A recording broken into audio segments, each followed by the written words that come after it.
welcome to AFRICUNIA television, bringing you updates from around the world from our studio in the nation's commercial capital, Lagos, Nigeria. I am Deborah Ezeh. We begin from Nigeria. Despite forwarding to the Independent National Electoral Commission last week the name of Ibrahim Kabir Nassari from Katsina State as his running mate, presidential candidate of the All Progressives Congress, Asiwaju Bola Ahmed Tinubu, yesterday said he was still searching for a suitable partner for the 2023 presidential bout. Tinubu made this known while presenting his remark at the presentation of a book, Mr. Speaker, and unveiling of the Legislative Mentorship Initiative to mark the 60th birthday of the Speaker of the House of Representatives, Honorable Femi Gbajabiamila, in Abuja. Lauding the good working relationship between Gbajabiamila and his deputy, Honorable Ahmed Ezeh, the former Lagos State Governor said he needed to learn from the duo about the way they work seamlessly together as he continued the search for a running mate. He also commended the Speaker for his contribution to the emergence as the standard bearer of the party during the presidential primary of the APC on June 6. Gbajabiamila urged Asiwaju Tinubu to consult him in choosing his running mate and that it would help the presidential candidate to get a running mate that would work smoothly with him. And now moving on, the Nigerian Immigration Service yesterday affirmed that David Wamini, who was alleged to have been trafficked to the United Kingdom for organ harvest by former Deputy Senate President Ekweremadu and wife Beatrice, is 21 years old and not 15 as claimed by him. The date on his issued birth certificate reads 12th October 2000. The Comptroller General of Immigration, Mr. Idris Jere, has said that the due process was followed to the letter because the said donor brought supporting documents during the application process that puts his age at 21. This was just as Ebonyi State yesterday said it was reaching out to the family of the alleged organ donor to the senator alien daughter. Jere said documents like his National Population Commission issued birth certificate, his national identity number issued by NRMC, a letter of introduction issued by Ebonyi State Government Liaison Office situated at Maitama District, Abuja, and the guarantors from duly signed by one Mr. Uchechukwu Chukwuma Ogbono, all tallied, hence it was issued a standard Nigerian passport. He also disclosed that the Home Office in the UK has not made any contact with the NIS to repatriate the said donor, Nwamini. Jere said that the NIS took out time to investigate the authenticity of the passports obtained by Nwamini, said due process was followed in the application and issuance. He said suggestion that the NIS did not properly vet the breeded documents issued by the applicant during his passport application were not only off the mark but mere fabrication aimed at tarnishing the image of the service. And still in Nigeria, miffed by what he termed the rotating security challenges in Zamfara State, Governor Mohammed Matawale has directed residents of the state, particularly farmers, to acquire weapons to defend themselves against the prevailing activities of terrorists in the state. Consequently, the governor has ordered the state's commissioner of police to issue licenses to residents who are willing and qualified to obtain guns to defend themselves against the marauding terrorists.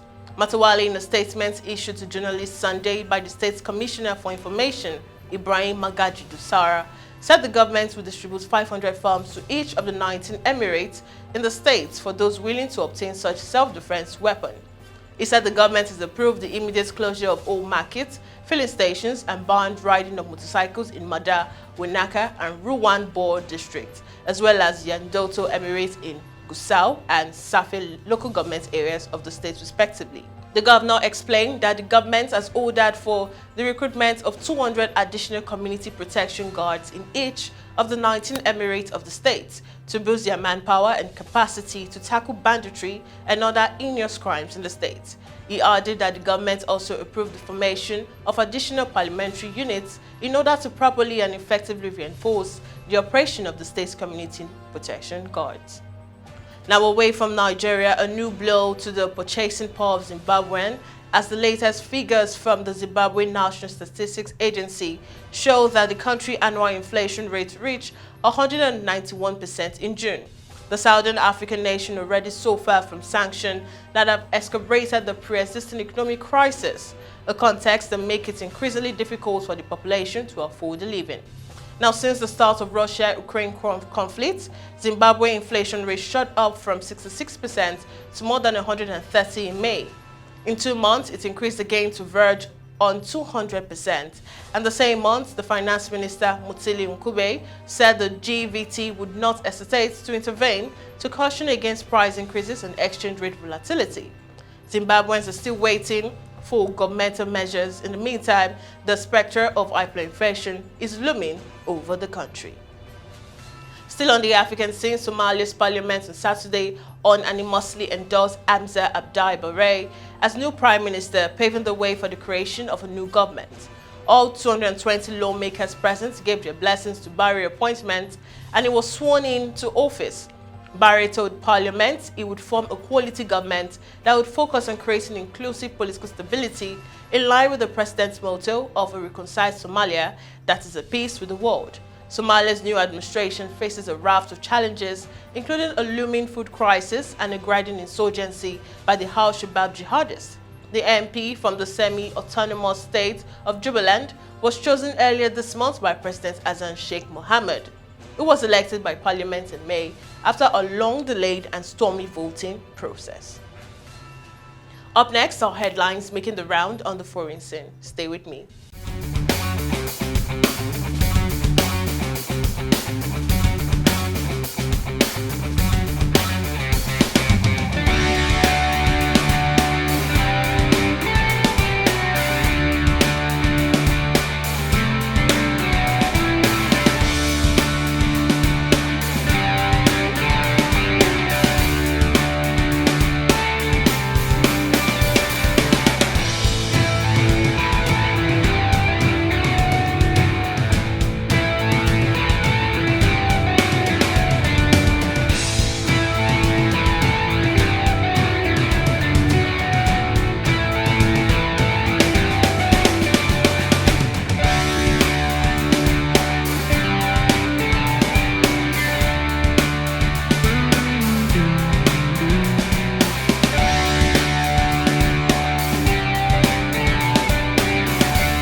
And now welcome back. We now head to the sports scene where Cristiano Ronaldo is not for sale and Manchester United expect him to remain at Old Trafford despite reports linking the Portuguese star with a sensational move to Chelsea.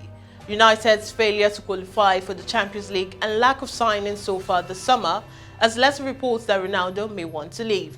His agent, Jorge Mendes, met Chelsea's new co-owner, Todd Boehly, last week, and Ronaldo was mentioned during the meeting, but new Manchester United manager Erik ten Hag has confirmed that Ronaldo is part of his future plans.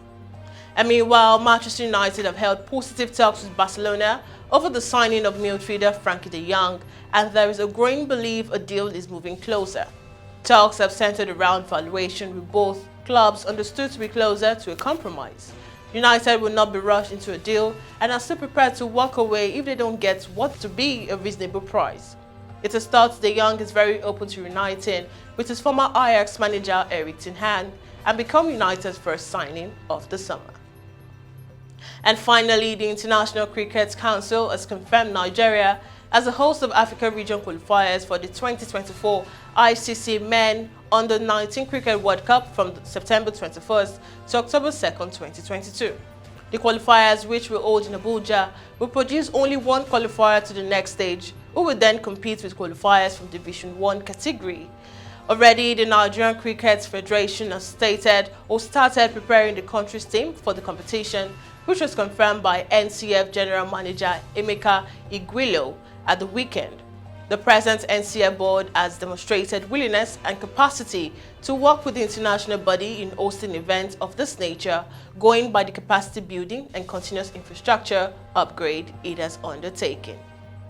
And that concludes the news updates on AFRICUNIA television. To stay connected and updated to our news and respective programs, follow all our social media platforms on Jointune, Pangram, Instagram, Facebook, and on Twitter in that respective order. Subscribe to our YouTube channel, and you can also link us up on www.africunia.tv. Once again, I am Deborah Ezeh. Bye for now.